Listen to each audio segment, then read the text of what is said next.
Welcome to our channel, and today we're counting down our picks for 10 scary videos that end horribly. At one point, Margaret and her cameraman, Chris, enter an extremely creepy church, only to find a well that leads down into a complex tunnel system. Margaret is slowly lowered into the well, only to be greeted by the echoing sounds of something inhuman.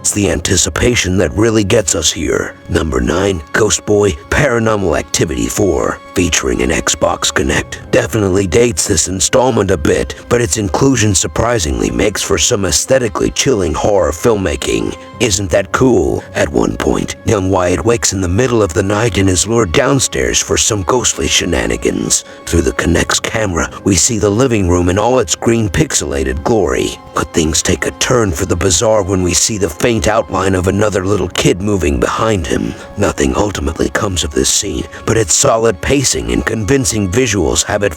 My name's not Hunter!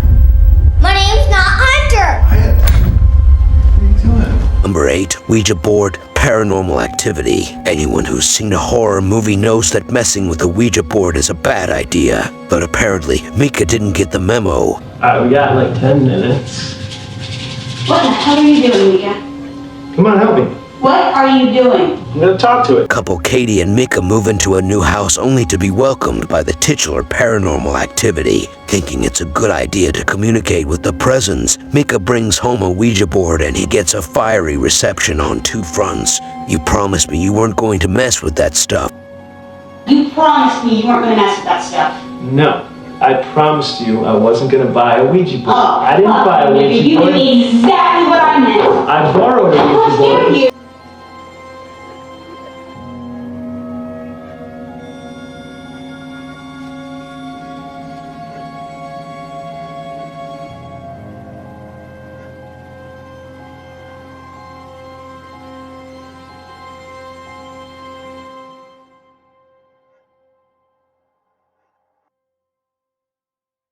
Seven, Blood Mary Paranormal Activity 3. Many of us found ourselves too chicken to play the Blood Mary game when we were kids, and this installment takes that fear and ratchets it up to 11.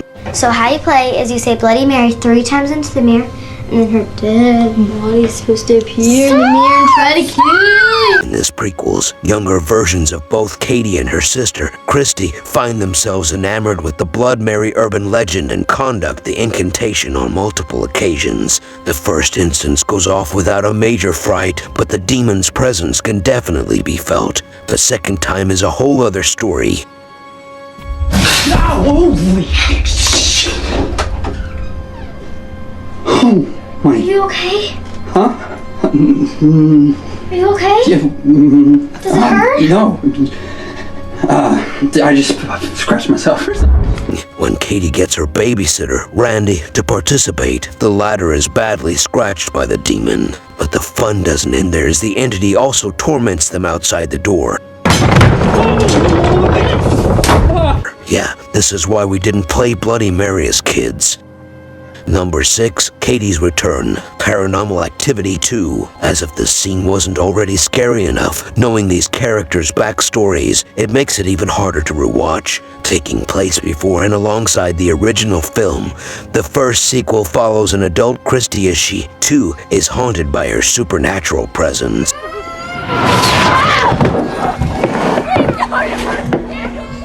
She, too, has a rough go of it, but things reach a horrifying climax when the two films' climax coincide. Katie, possessed by the demon, as seen in the end of the first film, arrives at Christy's house and wastes little time. She kills Christy's husband, Daniel, before doing the same to her sister, Tony. As if that wasn't a chilling enough note to end on, Katie leaves with their infant son, Hunter, and walks off into the night.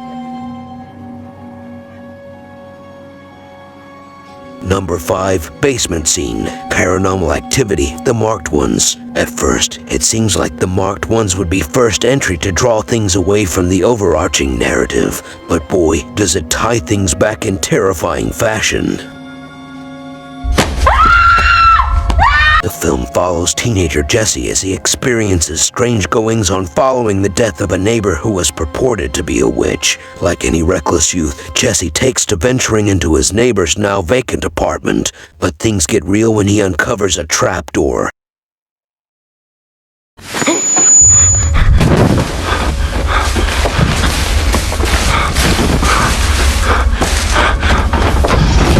One night, Jesse is drawn into the basement only to get a startling glimpse of a spectral Katie and Christy. To make matters worse, he finds himself locked in. We don't get a good look at what happens next, but it's so scary, we're almost glad.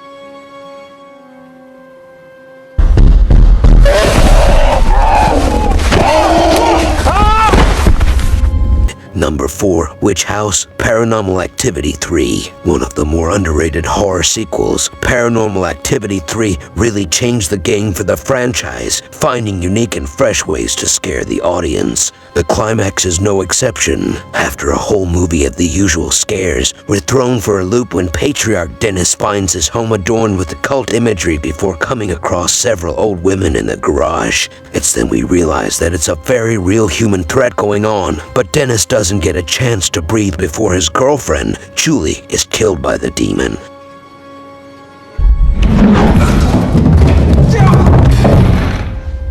Dennis' House of Horrors isn't over, however, as the image of the cultist's spire bonfire is punctuated by Dennis' own extremely painful death. Yikes.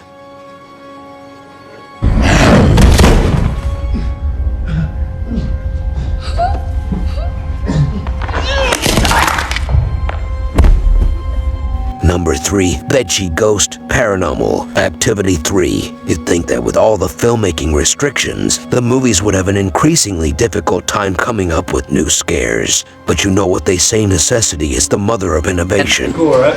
It's awesome. Wow. Look, you got it balanced out and everything too. Oh, what is that? Gotta work out some kinks. To document the paranormal activity in its entire variety, the characters attach a camera to a rotating fan, giving views of the kitchen and living room in tandem. While the girls that sleep upstairs, their babysitter, Lisa, does her schoolwork. Only by the time the camera transitions back over to the kitchen, we see a sheet ghost has appeared behind her. We're led to believe it's one of the girls, but we're instantly spooked when it collapses into nothingness. Lisa doesn't get to see it, but she gets a genuine scare when she ventures upstairs.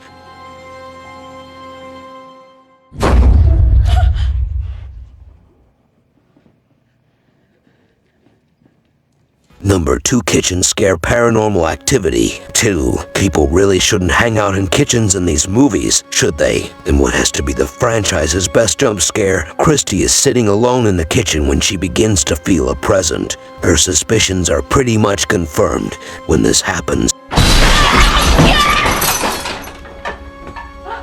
Practically every cabinet is violently thrust open simultaneously. The accompanying sound effect is so jarring that we pretty much have the same reaction as Christy. The scare was so effective, in fact, that the sequel even found a way to replicate it. Gone for mere moments, Julie returns to her own kitchen to find most of the furniture missing. Before she even has time to look up, it all reappears in dramatic fashion.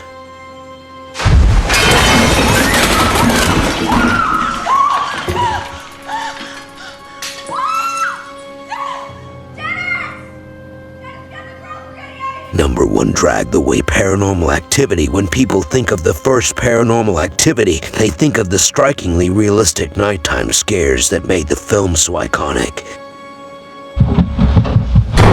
There's a slew of moments we can pick from the door slamming to the sheets, moving to the time lapse of Katie standing over Mika as he sleeps. The list goes on, but if there's one moment that solidifies something malevolent is afoot, it's this one. Once again, unable to get one uninterrupted night of sleep, Katie is pulled out of the bed by an unseen force.